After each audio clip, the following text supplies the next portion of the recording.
Hello, നമുക്കിന്ന് ചെമ്പല്ലി മീൻ നല്ല കോട്ടയം സ്റ്റൈലിൽ എങ്ങനെ കറി വെക്കാമെന്ന് നോക്കാം. അതിനാവശ്യമായിട്ടുള്ള ചെമ്പല്ലി നല്ല വൃത്തിയാക്കിയത്, ഉലുവാപ്പൊടി, മഞ്ഞൾപ്പൊടി, മല്ലിപ്പൊടി, മുളക് പൊടി, ഇഞ്ചി, വെളുത്തുള്ളി, ചുവന്നുള്ളി, കറിവേപ്പില, പച്ചമുളക് ഇവയെല്ലാം നമുക്ക് ആവശ്യമായിട്ടുണ്ട്. ഇതെല്ലാം നമുക്ക് അരിഞ്ഞ് വൃത്തിയാക്കി റെഡിയാക്കി വയ്ക്കാം.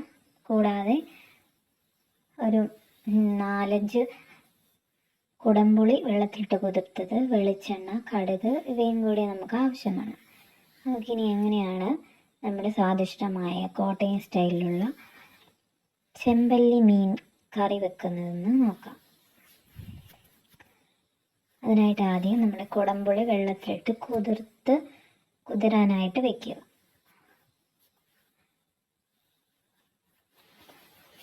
നമ്മൾ അരിഞ്ഞു വെച്ചിരിക്കുന്ന ചെറിയുള്ളി,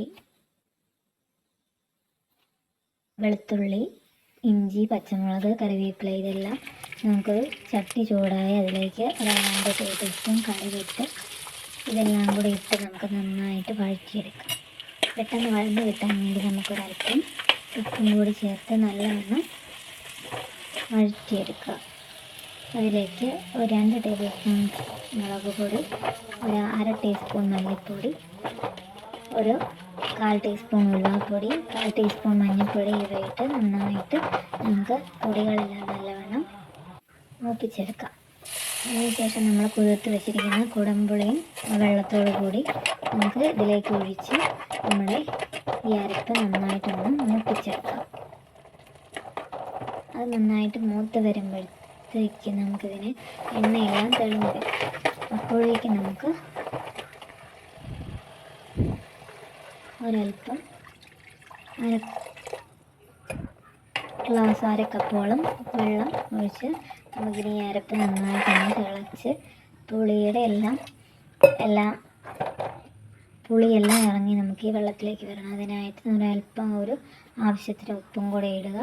എന്നിട്ട് നമ്മുടെ ചട്ടി അടച്ച് നമുക്ക് മൂടി വെക്കാം. ചട്ടി നന്നായിട്ട് നമ്മുടെ അരപ്പെല്ലാം തിളച്ച് നന്നായിട്ട് പുളി എല്ലാം ഇറങ്ങി വന്നിട്ടുണ്ട്. നമുക്ക് മീൻ കഷ്ണങ്ങൾ ഓരോന്നായിട്ട് ഇട്ട് കൊടുക്കാം. നമ്മൾ വൃത്തിയാക്കി വെച്ചിരിക്കുന്ന ചെമ്പല്ലി ചട്ടിയിലേക്കിട്ട് നമുക്ക് ചെറുതായിട്ടൊന്ന് ജസ്റ്റ് ഒന്ന് ചെറുതായിട്ട് ഇളക്കി കൊടുക്കുക. നമുക്ക് ചട്ടി അടച്ചു വെക്കാം. ഒരു 15 മിനിറ്റ് കഴിഞ്ഞപ്പോഴത്തേക്കും നമ്മുടെ സ്വാദിഷ്ടമായ കോട്ടയം സ്റ്റൈലിലുള്ള ചെമ്പല്ലിക്കറി തയ്യാറായി.